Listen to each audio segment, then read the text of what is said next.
സിനിമയിൽ എനിക്ക് ഒരു കൈയുടെ വിരലുകളിൽ എണ്ണാവുന്ന അത്രയും സുഹൃത്തുക്കളേ ഉള്ളൂ.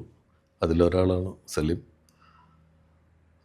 സലീം ഏറ്റവും പ്രിയപ്പെട്ട കൂട്ടുകാരനായിരുന്നു.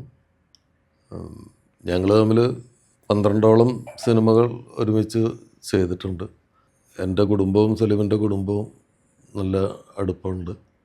വളരെ അടുത്ത കൂട്ടുകാരനായിരുന്നു. എന്നേക്കാൾ പ്രായം കുറവായിരുന്നു. പക്ഷേ അവൻ എൻ്റെ ഒരു കാരണവരെ പോലെയാണ് എന്നോട് പെരുമാറുക. എന്നെ ഉപദേശിക്കുകയും എന്നോട് സംസാരിക്കുകയൊക്കെ ചെയ്യുക. ഞാനും തിരിച്ച് ചീത്ത പറയേണ്ട സമയങ്ങളിൽ ചീത്ത പറയുകയും ചിരിക്കേണ്ട സമയത്ത് ചിരിക്കുകയും. നമ്മളൊരു ഡിപ്രസ്ഡായിട്ടൊക്കെ ഇരിക്കുന്ന ഒരു സമയത്താണ് സലീമിനെ കണ്ടുമുട്ടുന്നതെന്നുണ്ടെങ്കിൽ നമ്മൾ പൊട്ടിച്ചിരിച്ച് സന്തോഷവാനായി വളരെ പോസിറ്റീവ് എനർജി സ്വീകരിച്ചിട്ടാണ് ആ വീട്ടിൽ നിന്ന് പോവുക. അവൻ തന്നിട്ടുള്ള പച്ചക്കറി വിത്തുകളും അവൻ തന്നിട്ടുള്ള പൂച്ചെടികളുമൊക്കെയാണ് ഞാൻ എൻ്റെ വീട്ടിൽ നട്ട് വളർത്തിയിട്ടുള്ളത്.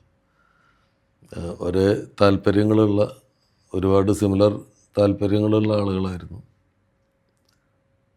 അതുപോലെ ഒരാൾ ഇനി എൻ്റെ ബാക്കിയുള്ള ജീവിതത്തിൽ എനിക്ക് അതുപോലെ ഒരാളെ കൂട്ടുകിട്ടില്ല. എൻ്റെ വലിയ നഷ്ടം.